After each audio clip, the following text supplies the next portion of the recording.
Welcome to Assistant Ministers Academy. Now, we began a series, Think Twice Before You Start. I've done part 1, the first 7 things to think about. And then I also did part 2, the second 7 things to think about, making it 14 put together. Then we'll take a final part to take the last 7. Number 15, because we've done 1 to 14. So number 15, think twice if you are not a man of contentment and also married to a woman of contentment. Think twice if you are not a man of contentment and also married to a woman of contentment. Ministry is a life of contentment. You have to maintain contentment. You may not settle within the same container and box yourself into a small container. But whichever container you find yourself, you must be content with the contents of that container. Number 16, think twice before you start.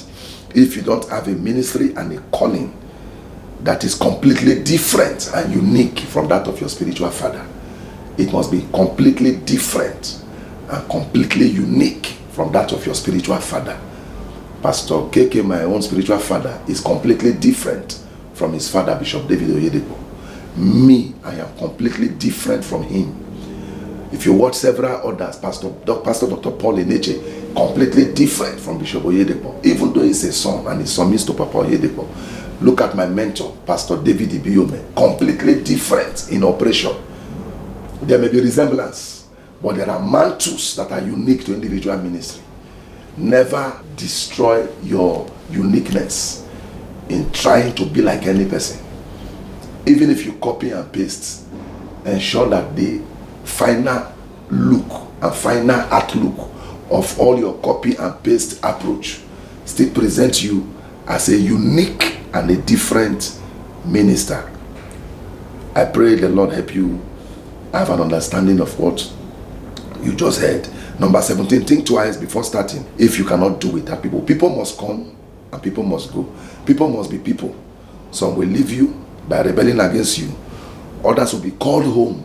It's as bad as that. There are people who they don't rebel, they don't leave, but God just called them home. Will you not say you are no longer a pastor because a member died or a member gone to be with the Lord? No, you will still serve God.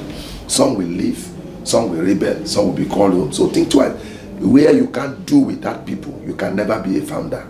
As a founder, it's a lifelong journey of people coming and people going. Number 18, think twice before starting. If you cannot stay with the same people for the rest of your life, if you cannot stay with the same people and serve the same people for the rest of your life. Number 19, think twice before starting. If you cannot preach to a church that is where 2 or 3 are gathered together, at least for a season. Nobody start big, nobody start great, everybody start from the scratch. It must always be from where 2 or 3 are gathered together. You begin to build them, you begin to raise them, you begin to increase them from 5 to 10 to 50 to 200 to 500 to 1,000, 2,000, 5,000, like that. And sometimes you may come back to 500 based on season and based on training.